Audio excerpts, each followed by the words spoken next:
నమస్తే అండి, నేను మీ Prasanna. Welcome back to Prasanna home recipes. అందరూ ఇష్టంగా తినగలిగే ఉగాది పచ్చడిని ఎలా చేసుకోవాలో ఈ వీడియోలో చూపించబోతున్నాను.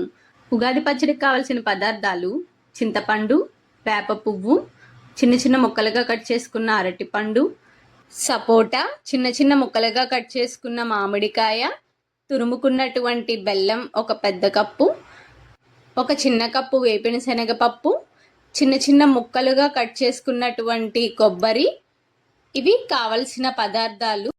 ఒక బౌల్ తీసుకొని నిమ్మకాయ సైజ్ అంత చింతపండును 200 ml నీళ్లు పోసి బాగా కలుపుకోవాలి.